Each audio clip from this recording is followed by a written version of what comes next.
ragazzi, ciao a tutti da Leonardo Vitacolonna, il vostro chitarra terapeuta di fiducia, ma in particolare oggi sarò il vostro blues terapeuta di fiducia, perché come avrete capito vedremo insieme questo assolo che è veramente una pietra miliare del blues, cioè l'assolo di Matt Guitar Murphy nel celeberrimo brano di Robert Johnson suonato dai Blues Brothers per l'occasione del film, che vi consiglio assolutamente di andarvi a vedere. Allora, secondo me questo assolo qua va assolutamente studiato. Perché va studiato? Ragazzi, perché è fighissimo, perché è super stiloso, ha una ritmica pazzesca, lavora sugli accordi, fa delle chicchette veramente fighe da imparare, usa più pentatoniche, una per ogni accordo, e poi basta, che l'ho fatto io, lo dovete fare pure voi. Infatti questo pezzo, cioè diciamo in realtà tutto questo disco, il famoso live dove è presente questa versione dei Blues Brothers, è stato uno dei dischi che mi ha formato di più musicalmente, soprattutto per quanto riguarda il blues. Vi consiglio quindi di sentirvi bene questo pezzo, oltre a vedervi il film che è fantastico, e sentitevi bene non solo l'assolo di chitarra, ma l'assolo di pianoforte, l'assolo di trombone pazzesco in questo pezzo, l'assolo del sax, insomma ragazzi, sentitevelo e studiatevelo. Allora, per quanto riguarda questo assolo, non vi attaccherò un pippone infinito facendovi vedere primo tasto, seconda corda, non mi piacciono questi tutorial. Comunque vi lascio nel link in descrizione le tabs da scaricare e vi potete guardare nel dettaglio le note lì. Dopo che avrò finito di parlare, di avervi rotto le scatole con le chiacchiere, vi suonerò il pezzo alla metà della velocità, quindi potete sentirlo suonato alla metà della velocità a tempo soprattutto, perché spesso i tutorial che si trovano in giro quando vengono suonati lentamente non sono mai a tempo. E nel frattempo però, mentre continuo a chiacchierare, anche se non mi soffermerò nel dettaglio a farvi vedere esattamente le note, voglio però farvi vedere tutto l'assolo spiegandovi soprattutto delle peculiarità tecniche che io ho usato per farlo suonare in questo modo, e poi farvi notare delle cose che sono a mio avviso molto belle. Allora, se non vi piacciono i tutorial lunghi potete quindi bypassare questa parte parlata e andare direttamente nell'ultimo capitolo per vedere la parte lenta. Iniziamo il pippone. Il pezzo inizia con questo fantastico bicordo, con intervallo di sesta che io prendo con l'anulare e il mignolo facendo uno slide dal settimo al nono tasto, in quarta e seconda corda. Ma come? Avevo detto che non dovevo dire i tasti e le corde. Questo bicordo lo suono sia con il plettro che con l'anulare, in questo modo qui. Voi potete usare, se volete, anche il medio. Io non mi sono mai trovato bene a usare il medio, più controllo stranamente con l'anulare, quindi quando uso questa tecnica mista uso plettro e anulare. Vedete? E poi c'è una prima corda suonata a vuoto con il plettro, con una pennata verso l'alto. Poi dopo suoniamo questa cosa.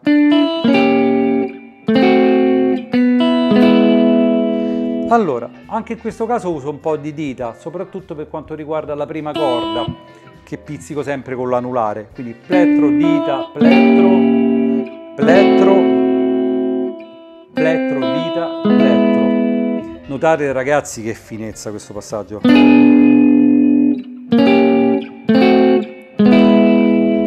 È un cliché che dovete assolutamente imparare. Lo potete per esempio rubare ed applicare ogni volta alla fine di un qualsiasi giro blues, per esempio.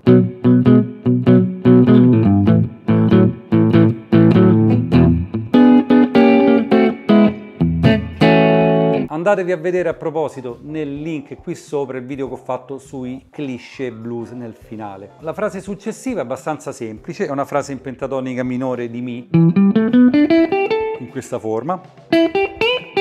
Poi dopo suona immediatamente questo passaggio che è fantastico. Lo potete usare tra l'altro anche per accompagnare. Immaginiamo di suonare un blues in Mi e vogliamo accompagnare con quel riff.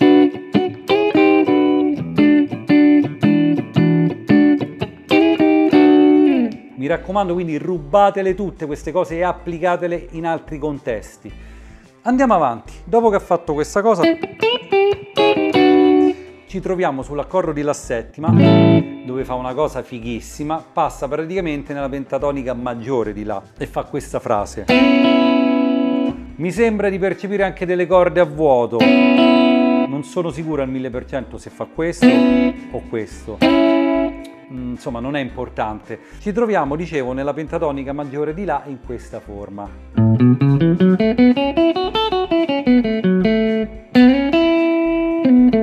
E fa questo classico passaggio che usiamo di solito per andare avanti nella pentatonica passando da una forma all'altra, no?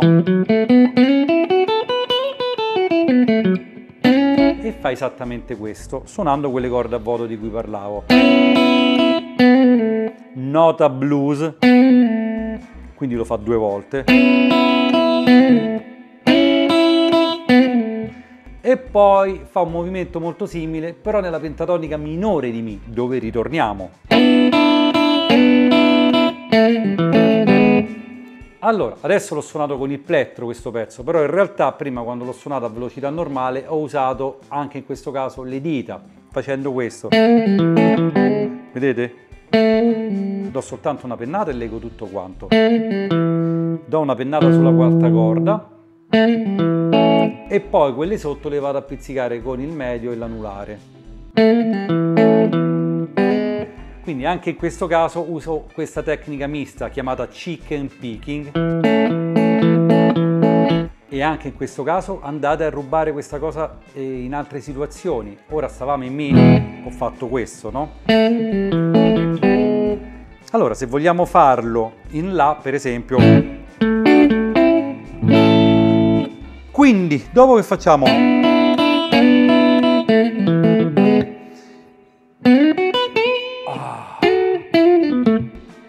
bellissima, ci ritroviamo sul Si e andiamo a suonare direttamente sull'accordo di Si, quindi lasciamo da parte proprio la pentatonica di Mi e facciamo questa frase. Nel blues questa cosa si fa spesso, cioè ogni accordo ha tutto il suo repertorio di frasi e questo repertorio di frasi si può prendere, spostare e traslare da un accordo all'altro e funziona, ragazzi. Per esempio in Mi l'avrei fatta così. In La, in Do, in Sol. Nel nostro caso abbiamo questa frase sul Si, perché ci troviamo appunto sul quinto grado del blues, eccolo. E fa appunto questo. E va a suonare però una vera e propria pentatonica minore di Si, vedete? Con la nota blues.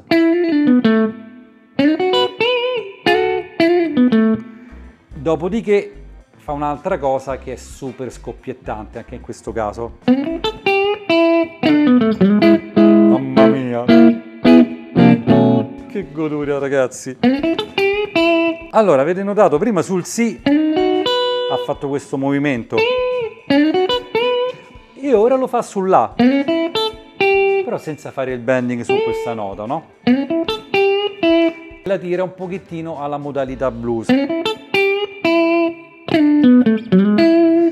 Allora, qui spero che sappiate fare questa cosa perché è una figata. Che cosa faccio? Metto il dito sul terzo tasto e vado a schiacciare sotto la prima e la seconda corda.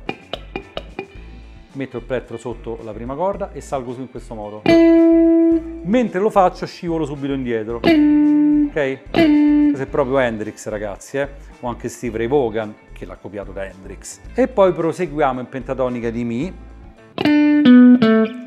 però andando a finire sulla terza maggiore. Ragazzi, pure questo cliché è fantastico.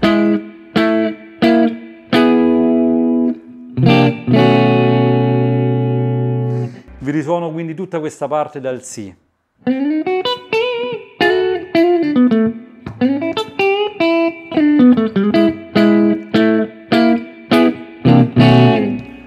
Ok, vi ricordo sempre che per studiarvi le note guardatevi le tabs che potete scaricare dal link in descrizione e andatevi a sentire la parte rallentata dopo. Finito il primo giro andiamo a suonare tutto il secondo giro qua su e facciamo sul Mi la stessa frase che abbiamo fatto prima sul Si e poi sul La, cioè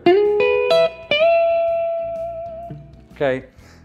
Andiamo in quello che io chiamo il frammento magico acuto qua sopra. e fin qua niente di strano.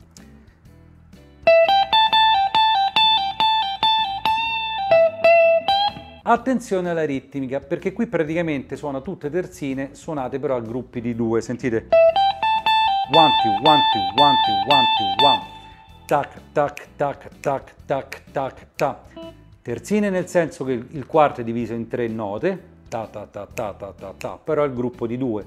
Cioè, come dire per esempio la parola Napoli, Napoli, Napoli, Napoli, Napoli, però sostituendo Napoli con Roma e mantenendo la stessa velocità e diventa Roma, Roma, Roma, Roma, Roma, Roma, Roma, Roma, Roma, Roma, Roma. Chiaro. Andiamo avanti. Dopo che fa?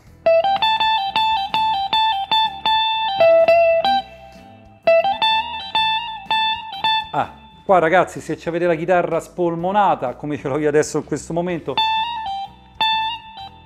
suona poco, Se avete un pelino di compressore da aggiungere al suono e spingerlo un po' è meglio, perché altrimenti questi legati qui con la chitarra clean suonano un pochino poco. Potete anche farli senza il mignolo, con queste 3 dita, così. E lo dovete fare per un sacco di volte, fino a quando non arriva il si settima.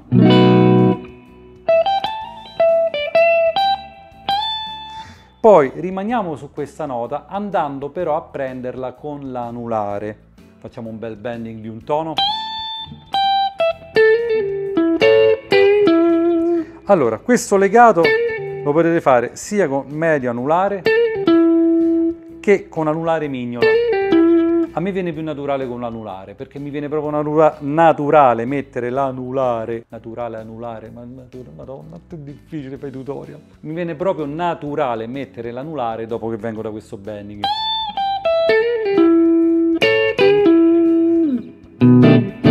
E chiudiamo su un bellissimo si settima diesis nona, cioè con la nona aumentata.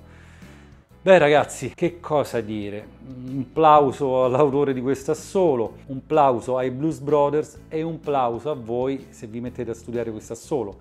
E anche un plauso a me che ve l'ho scritto ragazzi, ma non voglio un plauso, piuttosto voglio una tonnellata di iscrizioni, di like, di condivisioni di questo video. Pigiate anche la campanellina, in questo modo sarete sempre aggiornati ogni volta che pubblico qualcosa di nuovo.